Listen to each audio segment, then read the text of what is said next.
23. The volume of the largest cone that can be inscribed in a sphere of radius capital R. तो sphere है हमारे पास जिसका radius capital are they रखा है.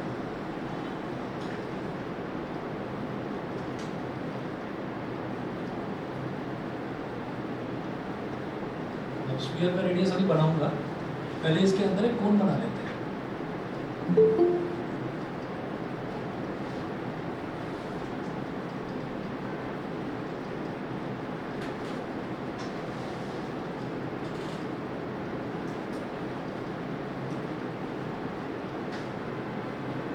तो कोन तो देखिएगा जैसे एक स्फीयर है, तो स्फीयर के अंदर कोन तो हम चाहे कितने भी बना सकते हैं. तो हमने एक कोन बना लिया ये स्फीयर के अंदर. अब स्फीयर का ये सेंटर है. अब सेंटर से और मैंने कोन के टिप को ऐसे टच कर दिया तो भी स्फीयर का रेडियस बन जाएगा कैपिटल आर. ठीक है. और इससे अगर मैंने इसको टच कर दिया इस वाले कॉर्नर को तो भी स्फीयर का रेडियस बन जाएगा कैपिटल आर. ठीक है. और यहाँ से यहाँ तक वाली लेंथ बस ये निकालना बाकी है, मुझे नहीं पता है. ठीक है. तो हम क्या करेंगे, ये जो इसका सेंटर है स्फीयर का सेंटर, इसको मैंने O बोल दिया. ठीक है. ये वाला जो पॉइंट है इसको पहले A बोल दो, ये वाला जो पॉइंट है इसको B बोल दो, इस वाले पॉइंट को C बोल दो. ठीक है. आगे चलते हैं जरा. तो हमें सिर्फ और सिर्फ रेडियस दे रखा है कोन का, सॉरी स्फीयर का रेडियस दे रखा है कैपिटल आर. तो वो कह रहे हैं prove that the volume of the largest cone that can be described in a sphere of radius capital R is 8/27 of the volume of the sphere. Sphere के volume का 8/27 है. ठीक है. वॉल्यूम ऑफ द कोन तो वो अभी निकालते हैं. लेकिन मुझे क्या करना है यहाँ पर हम ये कहेंगे ये जो BC है इसको मान लेते हैं स्मॉल r, और ये जो OB है इसको मान लेते हैं स्मॉल x, स्मॉल h मान लेते हैं. ये 90 डिग्री होगा ही. ठीक है ना. कोन को भी राइट सर्कुलर कोन बोला जाता है, यानी कि सर्कुलर वाले पोर्शन पर राइट एंगल बनता है. ठीक है. अब देखिएगा क्या करेंगे.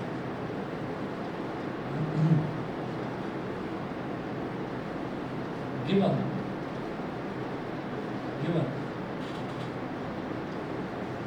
Radius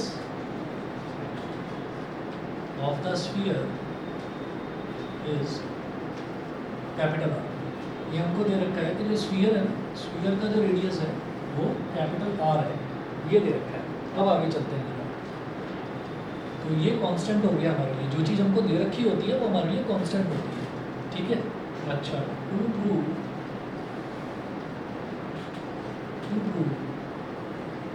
volume of the cone is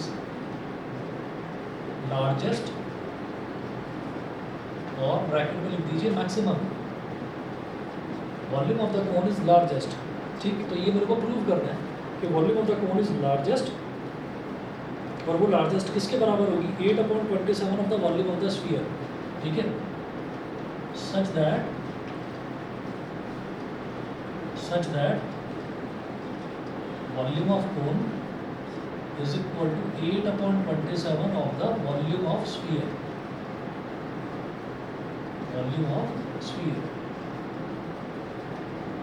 ठीक है जी. ये चीज़ मेरे को प्रूव करनी है. पहले तो ये प्रूव करना है कि जो कोन का वॉल्यूम मैं निकालने वाला हूँ वो मैक्सिमम होगा, लार्जेस्ट होगा. और कब होगा मैक्सिमम? वो कुछ कंडीशन ऐसी बनेगी कि volume of the cone 8/27 of the volume of sphere इसके बराबर हो जाएगी. ठीक है. अच्छा, अब जरा शुरुआत करते हैं इसकी. कैसे करेंगे? तो वेरिएबल सेलेक्ट करने होते हैं. तो late the radius of the कोन, क्योंकि मुझे तो कोन का वॉल्यूम निकालना है तो कोन पर कंसंट्रेट करूंगा. Let the radius of the cone be smaller and as shown height of the कोन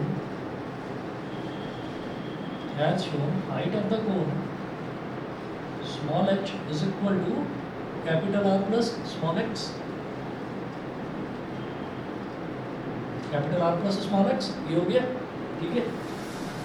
तो अब हम यहाँ पर क्या करेंगे, अब यहाँ पर मेरे को वॉल्यूम निकालना होगा इसका कोन का. ठीक है. तो हम यहाँ करेंगे therefore volume of the cone volume of the कोन क्या होता है 1/3 पाई आर स्क्वायर एच, ये फॉर्मूला होता है कोन के वॉल्यूम का, तो उसको मैंने वी बोल दिया। तो 1/3 पाई, आर को तो आर ही बोलो और एच की जगह क्या लिखेंगे capital R plus small x, ये हो गया। अब सवाल ये है हमारे पास, ये जो स्मॉल एक्स है ना और कैपिटल आर तो कांस्टेंट है, इससे तो कोई प्रॉब्लम नहीं है, लेकिन एक तो ये स्मॉल एक्स है, ये अननोन है टर्म, और ये जो स्मॉल आर है ये अननोन है, तो मुझे दोनों को एक सिंगल वेरिएबल में कन्वर्ट करना है। कैसे कन्वर्ट करेंगे, आप ये देखिएगा कि मुझे दिखाई दे रहा है ट्राइंगल ओ बी सी, इस ट्राइंगल में क्या होगा x square plus small r square is equal to capital r square आ जाएगा, पाइथागोरस लगा सकते हैं। तो यहाँ पर ये कहेंगे in triangle O B C, in triangle O B C x square plus r square, x square plus r square is equal to capital r square. तो यहाँ से मैं आर स्क्वायर की वैल्यू निकाल सकता हूँ, स्मॉल आर स्क्वायर की value ये हो जाएगी capital r square minus small x square. ठीक है, एक तरीका तो ये है, इससे क्या होगा कि हमारे पास स्मॉल आर स्क्वायर की वैल्यू आ जाएगी, मतलब मैं स्मॉल आर स्क्वायर को रख दूंगा यहाँ पर, तो वो एक्स के टर्म्स में आ जाएगा जो कुछ भी आएगा। ठीक है, तो स्क्वायर रूट लेने की जरूरत नहीं पड़ेगी। और एक तरीका ये है कि यहाँ से एक्स की वैल्यू निकालें capital r square minus small r square, तो उसका अंडर रूट भी लेना पड़ जाएगा, तो वो अंडर रूट वाले में झमेला पड़ जाएगा बहुत बड़ा। तो ज़्यादा बेटर क्या है कि आप स्मॉल आर स्क्वायर को निकाल लो ऐसे, ठीक है, बाद में देखते रहेंगे। ठीक, तो हमने स्मॉल आर स्क्वायर को ये ले लिया, इसको बोल दिया इक्वेशन नंबर 2 और इसको बोल दिया इक्वेशन नंबर 1।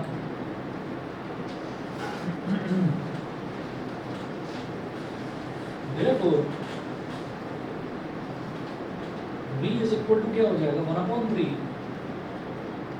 पाई, और स्मॉल आर स्क्वायर की जगह अब आप ये वैल्यू डाल दीजिए capital r square minus x square into capital R plus x. ठीक है, इसको बोलेंगे इक्वेशन नंबर 3। ठीक है, तो मेरे पास अब जो वेरिएबल है, वेरिएबल के आगे एक्स आ गया। ठीक है, तो हम क्या करेंगे इसमें आपको क्या करना है कि इसको आप डिफरेंशिएट कर दीजिए। तो differentiate equation 3 with respect to x, तो क्या हो जाएगा dv बाई डी एक्स।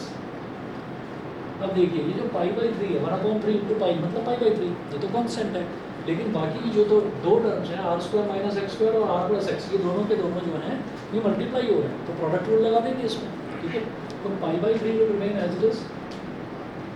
ठीक है, और r square minus x square को पहले रखो एज इट इज, और into d by d x of r plus x. ठीक है, प्लस आर प्लस एक्स को रखो as it is into d by d x of r square minus x square. तो d v by d x is equal to pi by 3 r square minus x square. जब इसको differentiate करेंगे तो देखिए are तो constant है, given है, are का डिफरेंशियल 0 और एक्स का डिफरेंशियल 1, तो सीधा 1 लिख रहा हूँ मैं। ऐसे ही r plus x will remain as it is, और r square minus x square, इसमें क्या होगा आर स्क्वायर तो कांस्टेंट है, इसका डिफरेंशियल 0 और एक्स स्क्वायर का डिफरेंशियल 2x, क्योंकि माइनस साइन है तो माइनस 2x। ठीक है, तो dv by d x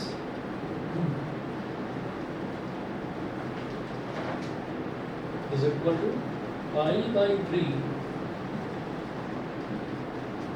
are square minus x square, r square minus x square, और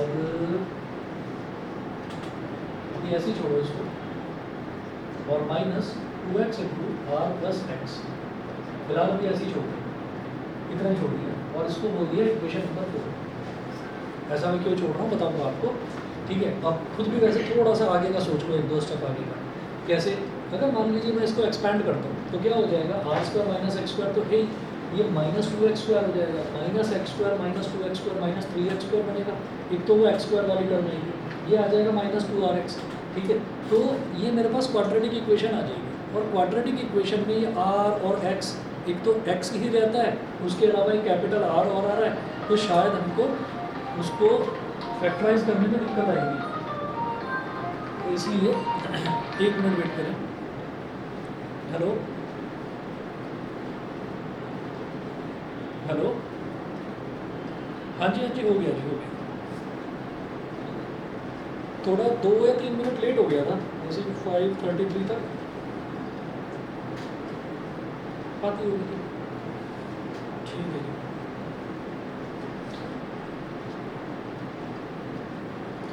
अच्छा, तो अब जरा देखिएगा, ये dv/dx इतना आ गया, तो मैंने जानबूझकर उस क्वाड्रेटिक इक्वेशन से बचने के लिए मैंने ये करा, और फिर बचकर कहाँ जाएंगे, dv/dx है उसको 0 के बराबर रखना है ना।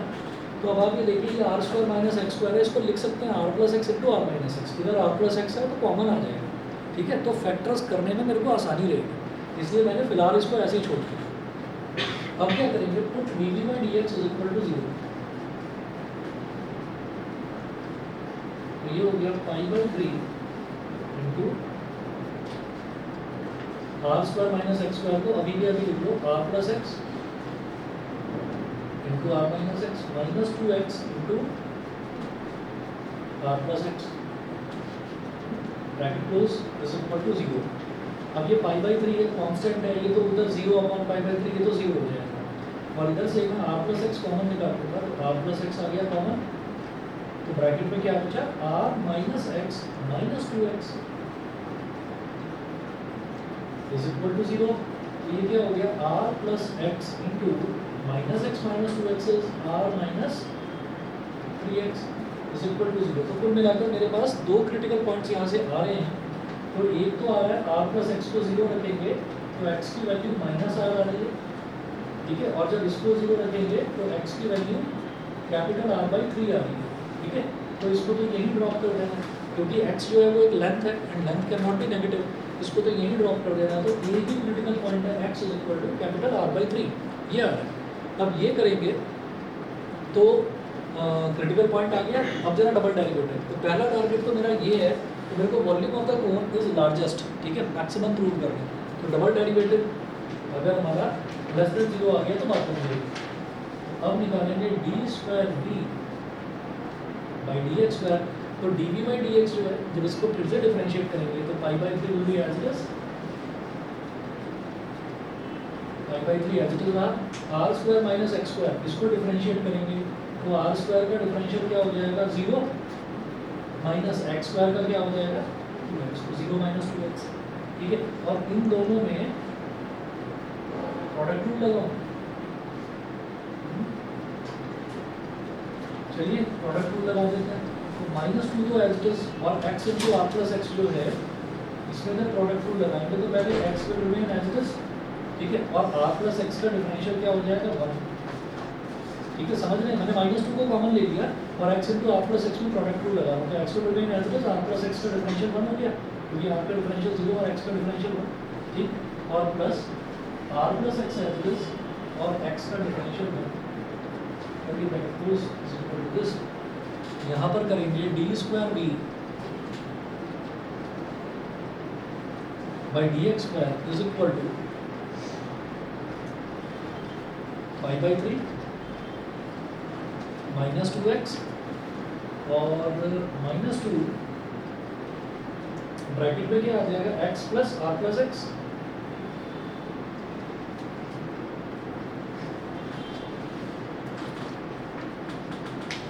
तो π/3 minus 2x, x plus x is 2x, 2x into -2 is -4x, -2r,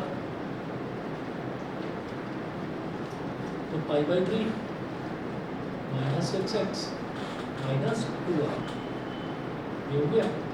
और d²v/dx² is equal to, x की जगह r/3 रखना है, बस x is equal to r/3 पर चेक करेंगे तो π/3 तो as it is -6 into r/3 -2r, तो 3 2 ज़ा 6, -2r कितना हो जाएगा, -4r into π/3 which is less than 0। ठीक है, π/3 कांस्टेंट है और r जो है वो भी कांस्टेंट है बाहर, और 4 वो भी कांस्टेंट, बाहर नेगेटिव लगा हुआ है तो नेगेटिव साइन हो गया ना इसका, तो डबल डेरिवेटिव हमारा लेस देन 0 आ गया। सो x is equal to r/3 is a point of local maxima, is a point of local maxima। ठीक है, अच्छा जी, अब ये तो हमने प्रूव कर दिया कि वॉल्यूम तो उसकी कोन की मैक्सिमम हो गई, लेकिन volume of the cone is equal to 8/27 into volume of the sphere, ये इसके भी इक्वल होना चाहिए। तो कोन का वॉल्यूम निकालेंगे, कोन के वॉल्यूम का ये फॉर्मूला है, ठीक है। तो फिर हाँ, तो वॉल्यूम ऑफ कोन लिखेंगे, so volume of cone is maximum. पहली चीज तो ये प्रूव हो गई, प्रूव। फिर लिखेंगे and volume of cone is equal to 1/3 pi small r square, बल्कि वहाँ वाला लिख लें क्योंकि हमारे पास वेरिएबल तो अब स्मॉल x है, तो 1/3 pi capital R square minus x square और कैपिटल R प्लस x, ये हो गया, ठीक है। तो कोन की वॉल्यूम निकलेगी इससे 1/3 पाई, वैल्यू डालिए capital R square minus x square, x कितना आया था कैपिटल R/3, R/3 का स्क्वायर, और इधर R प्लस R/3। हाँ जी, ऑनलाइन वाले बता दें भाई, आदित्य सोमेन दोनों बताएं, क्लियर है यहाँ तक? Yes sir. ठीक है, ये हो गया 1/3 पाई। अब इसको सिंप्लीफाई करते हैं, ये हो गया R square minus R square upon 9 और R प्लस R/3, तो 3R प्लस R यानी कि 4R/3, 4R/3। ठीक है, अब इस तरफ कर रहा हूँ,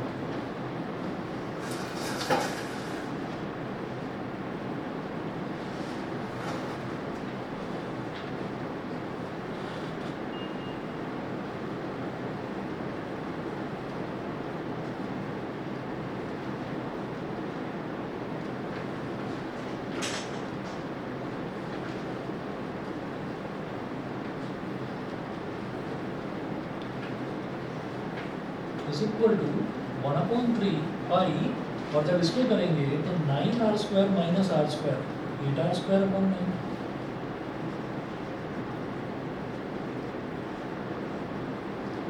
इंटू 4R/3,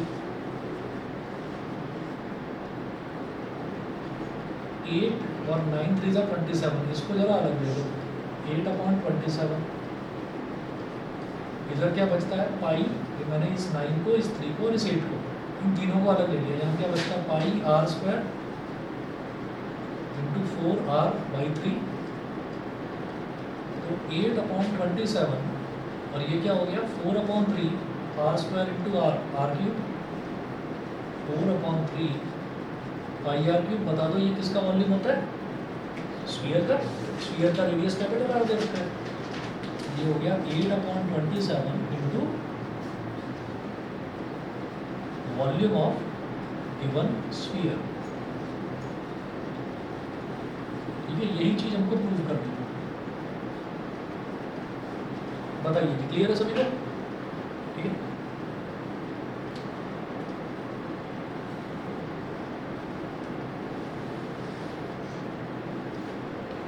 अब इसी तरीके से अगला देखते हैं क्वेश्चन नंबर 24।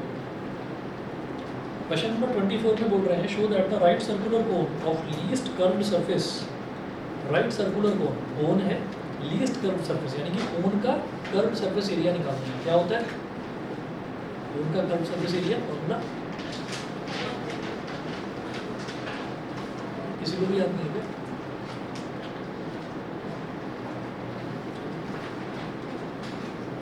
IRL होता है। Show that the right circular cone of least curved surface and given volume, यानी कि इस बार जो कोन है कोन का वॉल्यूम हमको दे रखा है given volume, has an altitude equal to √2 time the radius of the base. Altitude क्या होता है? हाइट, है ना, हाइट को ऑल्टीट्यूड बोल देते हैं। Is equal to √2 time the radius of the base. तो जरा देखते हैं कि इसमें क्या गिवन है और क्या कैलकुलेट करना है।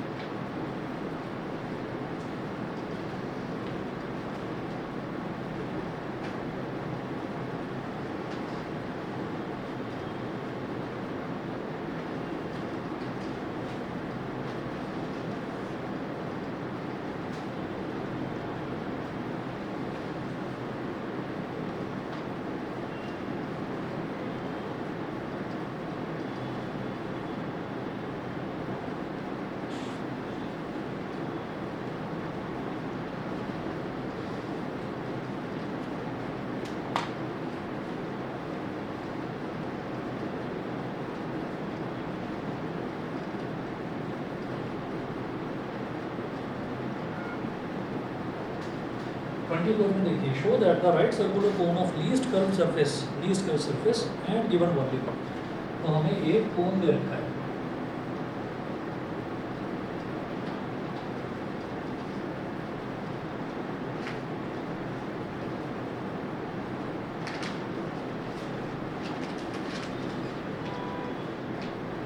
तो ये कोन के बेस का रेडियस हो गया, ये कोन का ऑल्टीट्यूड यानी कि हाइट हो गया, और ये हो गया कोन का स्लैंट हाइट L। तो show that the right circular cone of least curved surface and given volume. तो वॉल्यूम इसका दे रखा है हमको, तो गिवन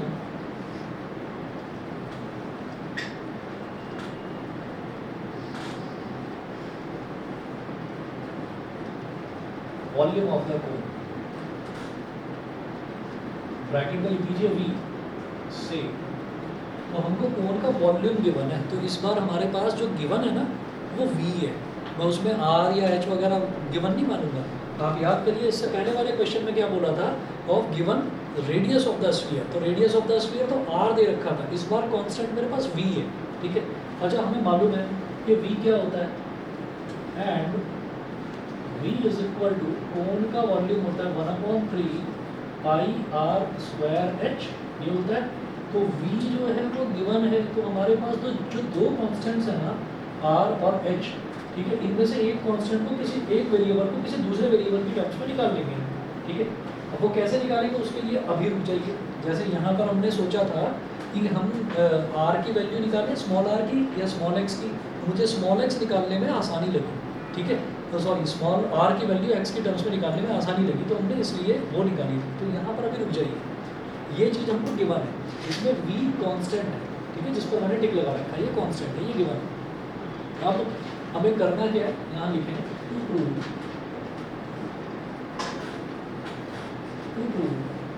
बल्कि थोड़ा सा ना एक या दो लाइन छोड़कर लिखना, to prove curved surface area CSA of cone, show that the right circular cone of least curved surface, right circular cone of least curved surface, यानी कि CSA of cone should be least, is least or minimum, is least or minimum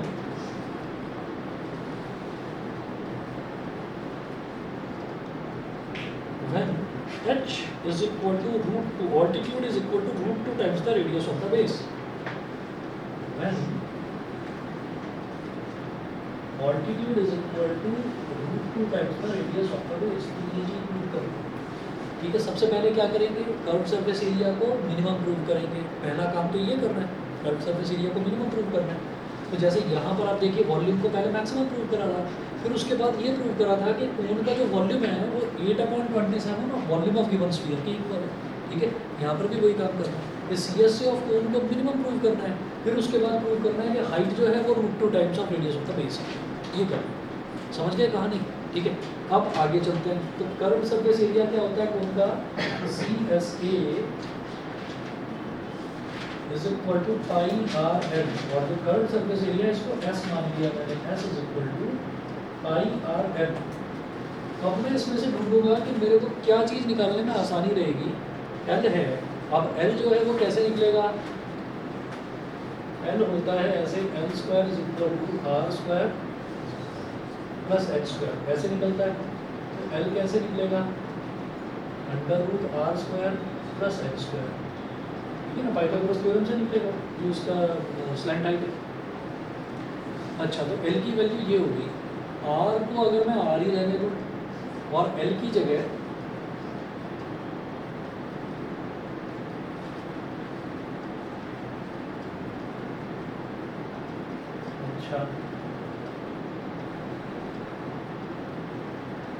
क्या कर सकते हैं, are और L है इधर, और जो इधर गिवन है इधर आर और एच है।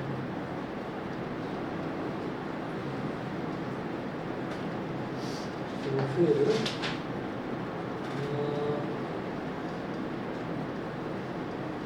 अगर ये जो आर स्क्वायर है, इस आर स्क्वायर को इधर L square minus H square लिख दूंगी,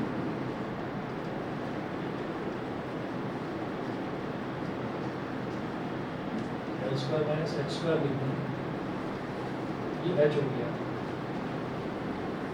तो अब वेरिएबल हमारे पास एल और एच आ गए उधर,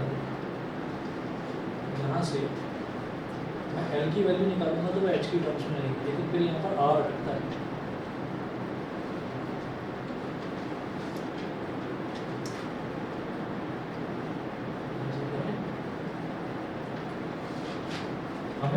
हमें एक ही वेरिएबल रखना है, या तो आर रखना है या एल रखना है, और या फिर आर और एल दोनों को ही एच के टर्म्स में रखना है, मतलब एक ही आ जाना चाहिए। तो जैसे मान लीजिए आर है, तो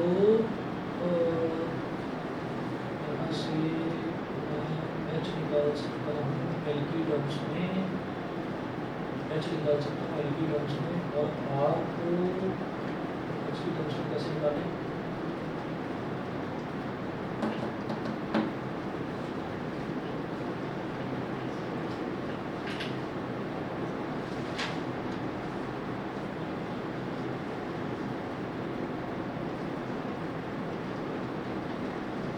आर और एल। तो एच को क्या लिख सकते हैं, l square minus r square, ठीक है। भाई ऐसे ही करना पड़ेगा, जो एच है ना, एच को लिखना पड़ेगा l square minus r square.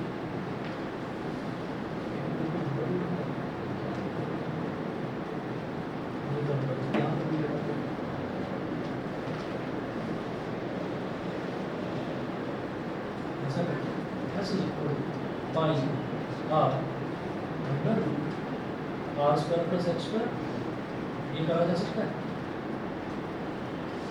ठीक है। अब क्या करिए, अब इसमें स्क्वायरिंग कर दीजिए। इसको फिलहाल मैंने इक्वेशन नंबर 1 बोल दिया, या इक्वेशन नंबर 2 बोलो, इसको इक्वेशन नंबर 1 बोलो, ठीक है। और यहाँ से स्क्वायरिंग,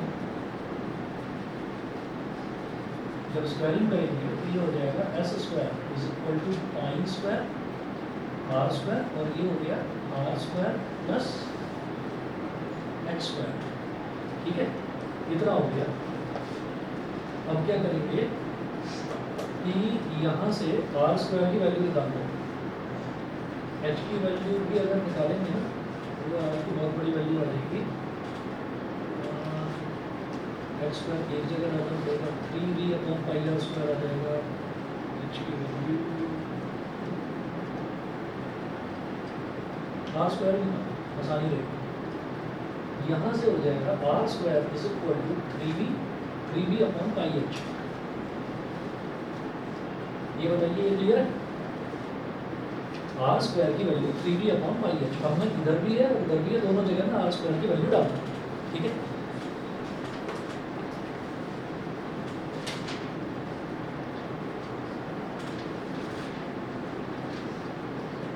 मैं स्क्वायरिंग से बचना चाह रहा था, लेकिन स्क्वायरिंग करना ही पड़ गया, चलिए कोई बात नहीं। सरफेस एरिया है, सरफेस एरिया अगर मैक्सिमम आएगा तो उसका स्क्वायर भी मैक्सिमम होगा, सरफेस एरिया अगर मिनिमम होगा तो उसका स्क्वायर भी मिनिमम ही होगा, ठीक है। तो अब क्या करेंगे, अब देखिएगा, जैसे ये एस स्क्वायर है, इसको ऐसे लिख देंगे s square is equal to pi square, और आर स्क्वायर की जगह 3v upon pi h, 3v upon pi h, 3v upon pi h, और ब्रैकेट में भी 3v upon pi h plus h square. ठीक है जी, तो अब पूरी तरह से सही है, क्योंकि अब हमारे पास क्या आ गया, अब हमारे पास इधर वेरिएबल, अगर v दिखाई दे रहा है v को वेरिएबल नहीं मानेंगे, v तो नहीं माने, ठीक है, तो h हमारे पास वेरिएबल आ गया। ठीक है, अब क्या करेंगे, थोड़ा सा सिंप्लीफाई कर लो, इसको z मान लो, एस स्क्वायर को z मान लो, इज इक्वल टू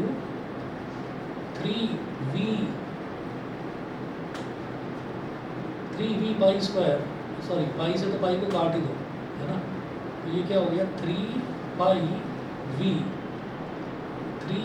ये तो कांस्टेंट हो गया, और जो ये अपॉन में h है ये वेरिएबल है, इसको जरा अंदर ले लो, तो ये हो गया 3v upon pi H square, जब h अंदर मल्टीप्लाई होगा, प्लस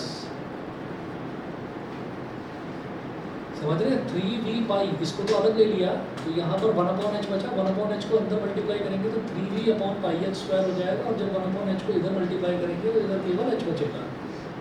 अभी भी ठीक है यहाँ तक। अब क्या करेंगे, z is equal to 3 pi v, bracket में इसको ऐसे लिखेंगे 3v upon pi into 1/h square plus h, 1 2 3, इसको इक्वेशन नंबर 3 हो गया। ठीक है ना, h वाली टर्म को थोड़ा सा अलग करके लिख लिया ताकि मेरे को डिफरेंशिएशन में आसानी रहे, वहाँ कई बार कन्फ्यूजन हो जाता है, तो मेरा फंक्शन को जरा अच्छा सा बना लो कि डिफरेंशिएट करने में दिक्कत ना आए। ठीक है, ये करना 2 बार है डिफरेंशिएट, इसलिए तो अब इसको एक बार डिफरेंशिएट करूँगा। सबसे पहले differentiate equation 3 with respect to h के रिस्पेक्ट में डिफरेंशिएट करिए, तो भाई ये हो जाएगा dz by d h is equal to 3 pi v upon 3 pi v तो कांस्टेंट है, ऐसे रहेगा, इनटू 3v अपॉन पाई, ये भी कांस्टेंट है, 1/h स्क्वायर का डिफरेंशियल बोलो, 1/x स्क्वायर का डिफरेंशियल क्या होता है, -2 अपॉन x क्यूब, ये होता है। ठीक है ना, दोबारा बताता हूँ कि अगर 1/x है तो इसका डिफरेंशियल होता है, ये x की पावर इधर 1 है ना, तो इसको लेते हैं -1/x स्क्वायर। ऐसे ही अगर 1/x स्क्वायर है तो इधर पावर 2 है ना, तो ये क्या हो जाता है -2 अपॉन नीचे वाले की एक पावर बढ़ जाती है, 1/x क्यूब है तो -3/x की पावर 4, नीचे वाले की पावर एक बढ़ जाती है। ठीक है, तो ये हो जाएगा मेरे पास -2/h क्यूब और प्लस h तो अकेला ही है, तो उसका डिफरेंशियल h के रिस्पेक्ट में 1 हो गया। ठीक है, अब इसको अभी इतना ही छोड़ेंगे, अब इसको मैं बोल दूंगा, या चलो -2 को भी एक स्टेप और कर लो जरा सा, बस dz upon d h is equal to 3 pi v, bracket में इस -2 को ले आए इधर, 3 2 6 -6v अपॉन पाई, और ब्रैकेट में 1/h क्यूब और प्लस 1, इतना हो गया। ठीक है, dz by d H 1 2 3 equation number 4 बोल दिया इसको। अब क्या करेंगे, अब इसको आपको 0 के बराबर रखना है, तो put dz by d H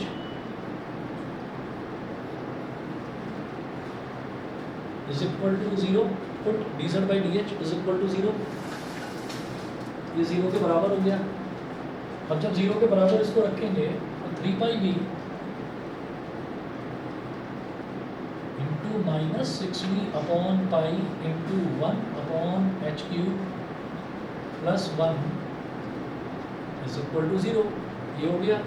ठीक है जी, अब 3 पाई v इधर कांस्टेंट है, मल्टीप्लाई हो रहा है, ये इधर चला गया, 0/3 पाई v 0 हो गया, तो -6v upon pi into 1/h cube plus 1 is equal to 0। ठीक है, प्लस 1 को उधर ले जाओ, तो -6v upon pi into 1/h cube is equal to -1, minus से माइनस कर गया। ठीक है, और h क्यूब को लेकर जाएंगे उधर से, तो ये मेरे पास बचेगा 6v upon pi is equal to h cube. यहाँ तक क्लियर है, h क्यूब की वैल्यू आ गई 6v अपॉन पाई। तो अब क्या करेंगे आगे,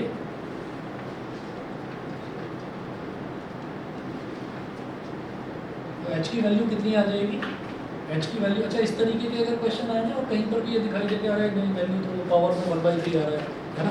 तो टेंशन लेने की जरूरत नहीं है, कई क्वेश्चन हैं जिनमें ऐसी वैल्यूज आती हैं। तो h की power 3 is equal to 6v upon pi है, तो h कितना हो जाएगा 6v अपॉन पाई की पावर 1/3। तो ओनली क्रिटिकल पॉइंट, यही एक क्रिटिकल पॉइंट आया है बस, ठीक है ना, और कोई क्रिटिकल पॉइंट नहीं है। तो अब इसी पर मेरे को प्रूव करना है कि वो वैल्यू मिनिमम है, यानी कि डबल डेरिवेटिव निकालना पड़ेगा। तो जो इक्वेशन 4 है इसको फिर से डिफरेंशिएट करते हैं। तो यहाँ लिखेंगे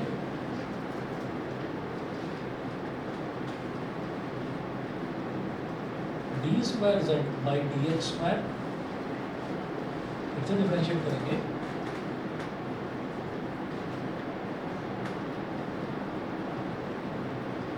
तो 3 भी तो एज इट इज रहेगा, 3 भी तो एज इट इज। और जब इसकी बात करेंगे तो ये हो जाएगा -6v अपॉन पाई, ये भी एज इट इज रहेगा, ठीक है। और 1/h³ का डिफरेंशियल अब क्या हो जाएगा -3 अपॉन h की पावर 4, -3 अपॉन h की पावर 4 और +1 कांस्टेंट है, अकेला लिखा हुआ 0। तो d square z by d h square is equal to 3πv minus minus plus into 18v upon pi h की पावर 4। भाई पाई से कट गया पाई, 18 3 ज़ा 54 v स्क्वायर, 54 v स्क्वायर। ये तो न्यूमरेटर में आ गया, डिनोमिनेटर में h की पावर 4 है, 1 अपॉन h की पावर 4।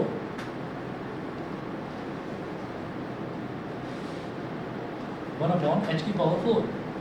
तो देखिएगा d square z by d h square at h is equal to 6v upon pi की पावर 1/3। रख दीजिए वो वैल्यू यहाँ पर, ठीक है, बस रखकर ही दिखानी है, कोई बहुत ज़्यादा और सॉल्व करना नहीं है। ये क्या हो जाएगा 54v square upon 6v upon pi की पावर 1/3। ये तो h था और h की पावर 4 है, तो इसके पूरे की पावर 4। ओवरऑल क्या आ गया ग्रेटर देन 0, ठीक है ना। भाई हाइट की कुछ भी वैल्यू है, हाइट की कुछ भी वैल्यू है, पॉजिटिव ही तो है ना। पॉजिटिव की पावर 4 कर रहे हो, पॉजिटिव ही आएगा, ऊपर वैसे ही पॉजिटिव वैल्यू है, तो positive divided by positive greater than 0। आपको और ज़्यादा सिंप्लीफाई करने की जरूरत नहीं, इतना हो गया। हम ये कहेंगे therefore z is minimum at h is equal to 6v upon pi की power 1/3, which implies that s is minimum, क्योंकि z क्या है s square, s is minimum, ठीक है। तो एक चीज़ तो ये प्रूव हो गई कि कर्व सरफेस एरिया आपका मिनिमम आ रहा है, एक चीज़ तो ये प्रूव हो गई, ठीक है। अच्छा, उसके बाद क्या बोल रहे हैं कि when h is equal to √2r, तो अब h जो है, हाइट जो है वो √2r के इक्वल होगी। ये चीज़ और प्रूव करके दिखानी है, ये भी हो जाएगी। तो आप ये देखिएगा कि h और r में रिलेशन ये है इक्वेशन नंबर 1 से, ठीक है। तो h की वैल्यू यहाँ पर डालकर और r की वैल्यू को निकाल सकते हैं आसानी से। देखिएगा कैसे करेंगे।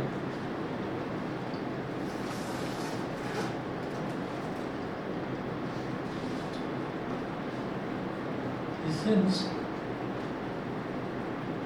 v is equal to 1/3 pi r square h, 1/3 pi r square h, यहाँ तक क्लियर है, यहाँ तक क्लियर है। अब इसके बाद क्या करेंगे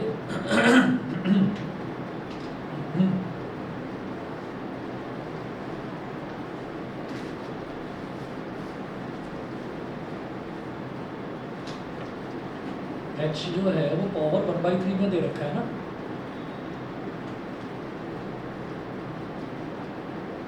तो h की वैल्यू 6v ये आ जाएगी, है ना। तो मैं v is equal 1/3 pi r square h,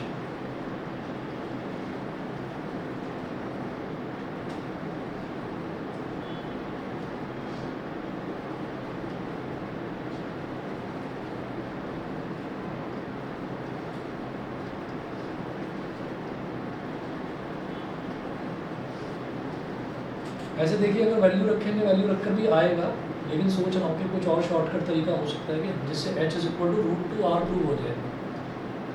h is equal to root two r अगर प्रूव हो जाए, इधर we Q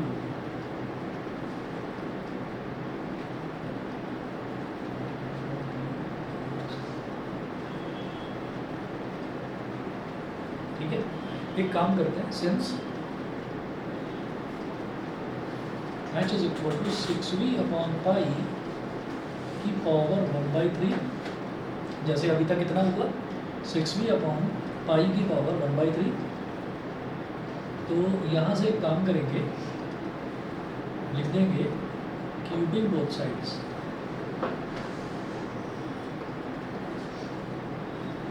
cubing both sides. तो क्यूबिंग बोथ साइड तो आ जाएगा ना, h cube is equal to 6v upon पाई,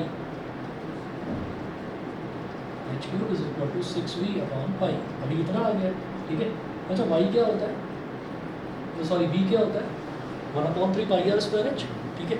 वो वैल्यू डाल दीजिए, ये वाला मिटा रहा हूँ।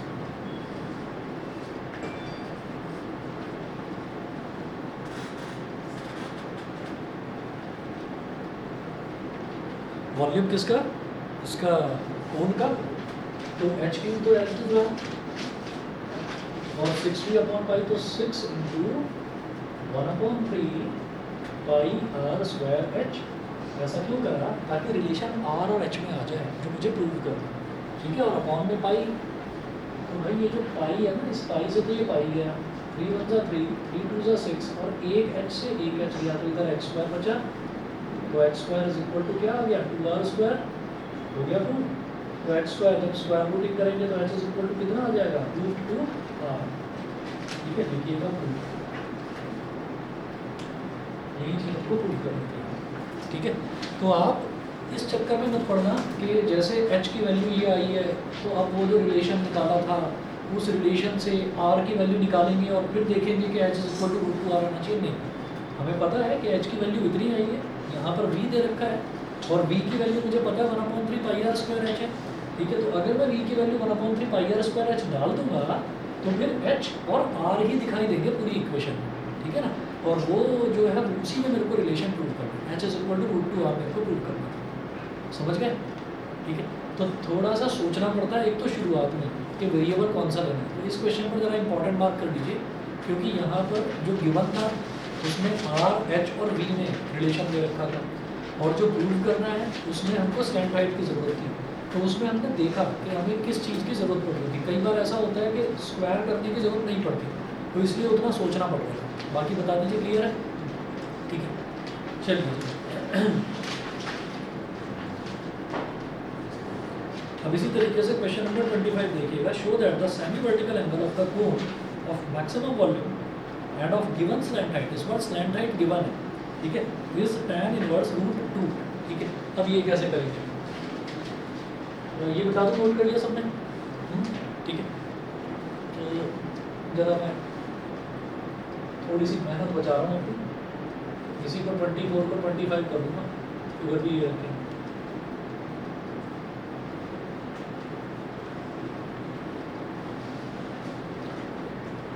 ये हो गया क्वेश्चन नंबर 25, ठीक है। आप लोगों के लिए छोड़ूंगा, अभी बताऊंगा करना कैसे है। सेमी वर्टिकल एंगल ना, कोन का सेमी वर्टिकल एंगल ये होता है, इसको मैंने बोल दिया थीटा, ये सेमी वर्टिकल एंगल होता है। वर्टिकल एंगल तो पूरा हो जाएगा, तो मैंने सेमी वर्टिकल एंगल को थीटा मान लिया, यानी कि पूरा एंगल 2 थीटा है। अच्छा, अब इन्होंने कहा show that the semi vertical angle of the cone of maximum volume. तो पहले तो गिवन लिखेंगे कि गिवन क्या है यहाँ पर, गिवन है show that the semi vertical angle of the cone of maximum volume end of given slant height, given slant height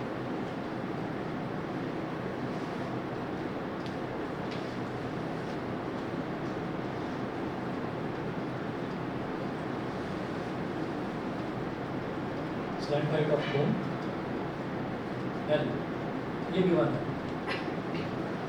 ठीक है। तो L इस बार गिवन है हमको, और करना क्या है, right circular cone semi vertical cone of maximum volume. तो to prove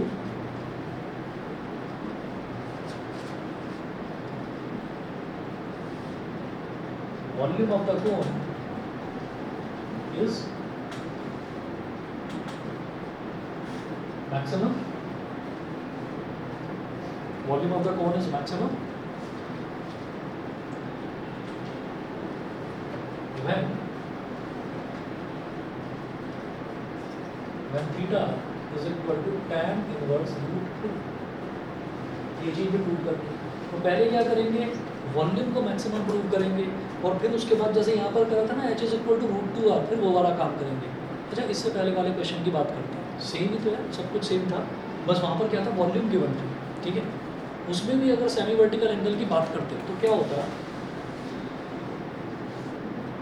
h is equal to root 2 r, ये प्रूव करा था हमने, ठीक है। अभी क्या करिए, r को इधर ले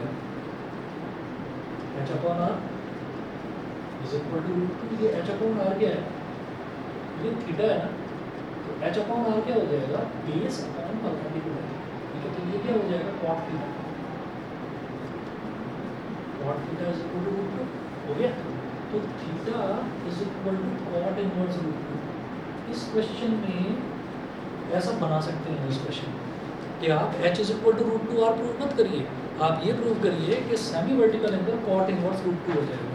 तो इसमें सेमी वर्टिकल एंगल देखते अरे चक्कर आ गए भाई, अब तो एंगल भी आ गया, ट्रिग्नोमेट्री भी आ गया, उसकी टेंशन मत लेना, आपको कोई दो वेरिएबल्स के बीच में रिलेशन निकालना है, ठीक है। तो अब आप ये देखिएगा कि जो यहाँ पर इस क्वेश्चन में मुझे प्रूव क्या करना है, मेरे को थीटा की टेंशन नहीं लेनी है, मुझे करना क्या है, मुझे यहाँ पर tan थीटा के r अपॉन h, मुझे इस क्वेश्चन में क्या प्रूव करना है, r अपॉन h रूट 2 आ जाए, यानी कि r is equal to root 2 h prove करना है इस क्वेश्चन। समझ गए?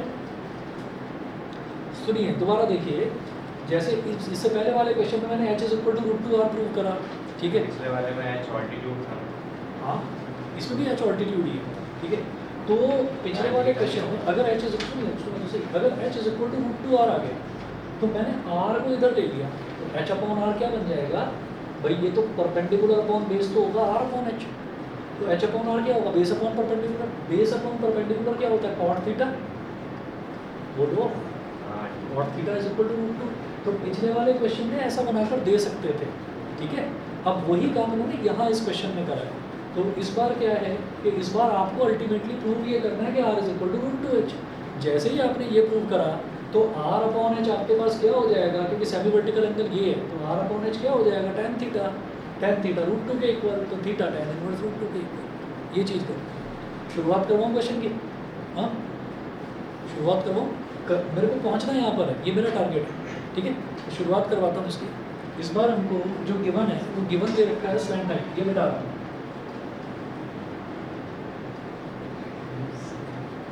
स्लैंट हाइट इस बार दे रखा है, कोई वॉल्यूम वगैरह कुछ नहीं दे रखा है, सिर्फ स्लैंट हाइट L मेरे पास कांस्टेंट है, ठीक है। तो मेरे को प्रूव क्या करना है, volume of the cone is maximum, तो V is equal to 1/3 pi r square h, ठीक है।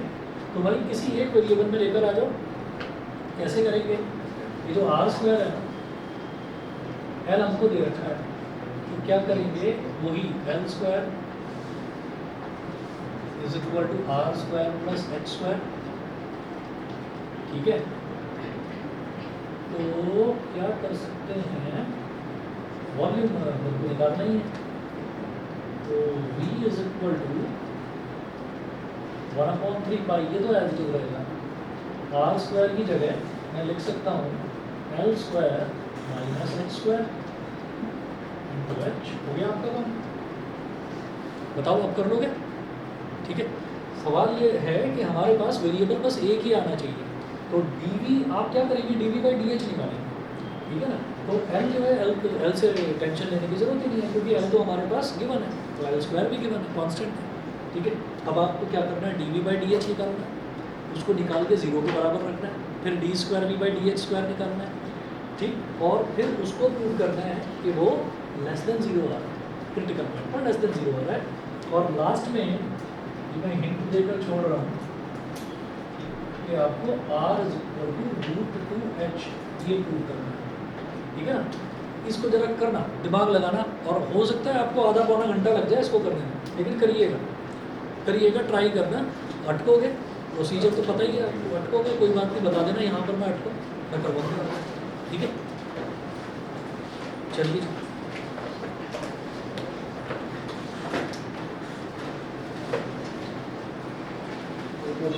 ओके।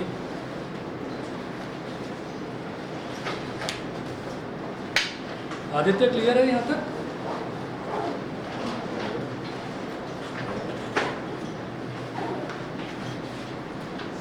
ओके।